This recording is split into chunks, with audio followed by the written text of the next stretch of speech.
ఈరోజు పరిపాలన చాలా అంటే చాలా అన్యాయంగా జరుగుతూ ఉంది. రెడ్ బుక్ రాజ్యాంగంతో ఎక్కడా కూడా ఎవరినైనా కూడా ఏమంటే అది నేను చేసేయచ్చు అని ఖండకావరంతో ఈరోజు పరిపాలన సాగిస్తూ ఉన్నారు. పాలనంతా కూడా అబద్ధాలు, మోసాలు. ఆ అబద్ధాలు ఆడుతున్నావయ్యా, మోసం ఎందుకు చేస్తున్నావయ్యా అని చెప్పి గట్టిగా నిలదీస్తే రివర్స్ ఉల్టా కేసులు పెడతా ఉన్నారు, పోలీసులను పంపిస్తూ ఉన్నారు. పోలీసు వ్యవస్థ ఎప్పుడు చూడని విధంగా దుర్వినియోగం అయిపోయిన పరిస్థితులు మొట్టమొదటిసారిగా చూస్తూ ఉన్నాం. ఇవన్నీ కూడా ఈరోజు మనకు కనిపిస్తూ ఉన్నాయి. మరోవైపున పాలన ఎలా సాగుతూ ఉందని ఒకసారి చూస్తే పాలనలో ప్రతి ఇంట్లో కూడా ఈరోజు చర్చనీయాంశంగానే ఉంది. ప్రతి ఇంట్లో కూడా ఈరోజు చర్చ జరుగుతూ ఉంది. జగన్ ఉన్నప్పుడే బాగుండేది, కనీసం ఆయన ప్రతి నెల ఏదో బటన్ నొక్కుతూ ఉన్నాడు, ఖచ్చితంగా మాట చెప్పినాడు, మాట ప్రకారం నిలబడ్డాడు. ఈరోజు జగన్ పోయాడు, చంద్రబాబు నాయుడు ఏమో బిర్యానీ పెడతానని మోసం చేశాడు, ఉన్న పలావు పోయింది, ఇప్పుడు బిర్యానీ కూడా పోయింది అని చెప్పి ఈరోజు ప్రతి ఇంట్లో కూడా చర్చనీయాంశం జరుగుతూ ఉంది. ఈరోజు నిజంగానే ప్రతి ఇంట్లో కూడా పోలికను చూస్తూ ఉన్నారు. ఆ రోజు ఇదే రాష్ట్రం, ఇదే బడ్జెట్, ఇదే పరిస్థితుల్లో అప్పుడు ఇంకా దారుణమైన పరిస్థితులు, కోవిడ్ వచ్చి 2 సంవత్సరాలు అతి దారుణమైన పరిస్థితులు ఉన్నప్పటికీ కూడా ఎప్పుడూ కూడా ప్రభుత్వ కష్టాలను ఎప్పుడూ ప్రజలకు చూపించి ఎప్పుడూ కూడా పథకాలను ఎగరగొట్టాలి అని చెప్పి ఏ రోజు మన ప్రభుత్వం ఎప్పుడు ఆలోచన చేయలే. మన కష్టాలు ఎన్నున్నా కూడా ముఖంలో చిక్కటి చిరునవ్వే మెయింటైన్ చేశాం. ప్రజలకు మాత్రం చెప్పిన ప్రతి మంచి కూడా చేసి చూపించిన ప్రభుత్వం మనదే. కానీ ఎప్పుడైతే మనం ఓడిపోయినామో, ఎప్పుడైతే చంద్రబాబు నాయుడు గారి పాలన ప్రజలు మళ్ళీ తిరిగి చూశారో అప్పుడు తేడా కనిపిస్తూ ఉంది. జగన్ వల్ల మంచి జరిగింది, జగన్ ఎలా చేయగలిగినాడు, చంద్రబాబు నాయుడు ఎందుకు చేయలేకపోతా ఉన్నాడు, చంద్రబాబు నాయుడు అంత అబద్ధాలోడు, మోసం చేసేవాడు ప్రపంచ చరిత్రలో ఎవడు ఉండడు అని కూడా చెప్తా ఉన్నారు. ఒకవైపున ఉన్న పథకాలన్నీ రద్దయిపోయాయి, మరోవైపున ఈయన చెప్పిన సూపర్ 6లు, సూపర్ 7లు అన్నీ మోసాల కింద తేలిపోయాయి. ఇంకొక అడుగు చూస్తే వ్యవస్థలన్నీ కూడా పూర్తిగా నీరు గారిపోయినాయి, నిర్వీర్యమైపోయినాయి. ఆశ్చర్యం కలిగించే విధంగా స్కూళ్ళు అయితే కలకలలాడుతూ ఉన్నాయి.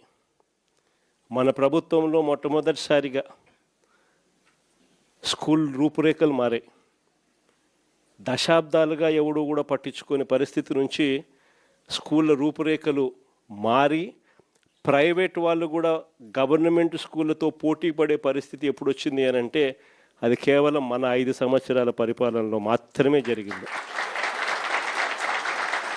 గవర్నమెంట్ స్కూళ్ళల్లో పిల్లల్ని చేర్పించాలంటే ఎమ్మెల్యే చేత రికమెండేషన్ తీసుకొని పోయి, లెటర్లు తీసుకొని పోయి చేర్పించే పరిస్థితి నుంచి ఈరోజు గవర్నమెంట్ స్కూళ్ళల్లో ఏకంగా దాదాపుగా 9 లక్షల మంది పిల్లలు గవర్నమెంట్ స్కూళ్ళు మానేసిన పరిస్థితి ఈరోజు రాష్ట్రంలో కనిపిస్తూ ఉంది. స్కూళ్ళు నాశనం అయిపోయాయి. పెద్ద చదువులు చదువుతూ ఉన్న పిల్లలు ఫీజు రీయింబర్స్మెంట్ లేక 8 క్వార్టర్స్, జనవరి, ఫిబ్రవరి, మార్చికి సంబంధించిన క్వార్టర్ మామూలుగా ఏప్రిల్లో వెరిఫై చేసి మేలో ఫీజు రీయింబర్స్మెంట్ ఇచ్చేసేయాలి. ఒక క్వార్టర్ అయిపోతూనే, ఒక త్రైమాసికం అయిపోతూనే ఆ త్రైమాసికానికి సంబంధించి మన ప్రభుత్వ హయాంలో నెక్స్ట్ త్రైమాసికంలో పాత త్రైమాసికానికి సంబంధించిన డబ్బులు ఆ తల్లుల ఖాతాల్లోకి డబ్బులు పడేటివి వెరిఫికేషన్ కంప్లీట్ చేసుకుని. జనవరి, ఫిబ్రవరి, మార్చికి సంబంధించిన త్రైమాసికం ఆ క్వార్టర్ నుంచి ఎలక్షన్ కోడ్ మార్చి 16వ తారీఖు ఎలక్షన్ కోడ్ వచ్చింది, అక్కడ ఆగిపోయింది. అంతే, అక్కడ నుంచి ఈ నిన్న డిసెంబర్కు ఏకంగా 8 క్వార్టర్స్ ఒక్కొక్క క్వార్టర్కు పిల్లలకు ఫీజు రీయింబర్స్మెంట్ కింద 700 కోట్లు ఒక్కొక్క క్వార్టర్కు త్రైమాసికానికి డబ్బులు ఇవ్వాల్సి వస్తే 8 క్వార్టర్స్ అంటే 8 × 7 5,600 కోట్లకు గాను కేవలం 700 కోట్లు ఇచ్చినారు. 4,900 కోట్లు బకాయి.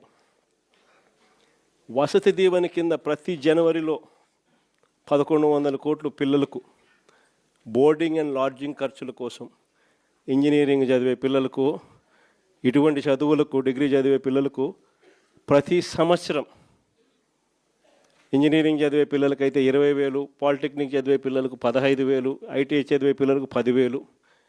ఇలా ప్రతి సంవత్సరం కూడా క్రమం తప్పకుండా ఏప్రిల్ మాసంలో ప్రతి సంవత్సరంలో 1,100 కోట్లు మన ప్రభుత్వం జమ చేసేది. ఈ ప్రభుత్వం వచ్చింది ఏప్రిల్ 2024, ఏప్రిల్ 2025 2,200 కోట్లు బకాయిలు. ఈరోజు పిల్లలు చదువులు మానేసి ఫీజులు కట్టలేక పిల్లలు చదువులు మానేస్తూ ఉన్న పరిస్థితులు, తల్లిదండ్రులు ఇబ్బందులు పడుతూ ఉన్న పరిస్థితులు, చదువుల రంగం పూర్తిగా నాశనం అయిపోయి ఆంధ్ర రాష్ట్రంలో చదవాలి అని అంటే అప్పుల పాలయ్యే పరిస్థితిలోకి ఈరోజు రాష్ట్రంలో మన పిల్లలు కనపడతా ఉన్నారు. వైద్య రంగం గురించి నేను చెప్పాల్సిన పనిలా, ఆరోగ్యశ్రీ అనేది తెరమరుగైపోయింది. ఏకంగా నెలకు 300 కోట్ల రూపాయలు ఖర్చు అవుతుంది ఆ పథకానికి.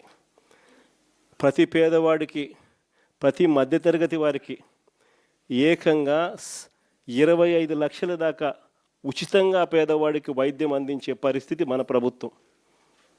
3,300 ప్రొసీజర్లకు విస్తరించి 25 లక్షల దాకా ఉచితంగా పేదవాడికి వైద్యం అందిస్తూ, పేద మధ్యతరగతి వారికి వైద్యం అందిస్తూ మన ప్రభుత్వ హయాంలో ఆరోగ్యశ్రీని నాన్న ఈ లెవెల్లోకి తీసుకొస్తే మనం ఈ లెవెల్లోకి తీసుకుని పోయి నడిపించినాం. ఈ రోజుకి దాదాపుగా 20 నెలలు × 300 కోట్లు అంటే దాదాపుగా 6,000 కోట్లు.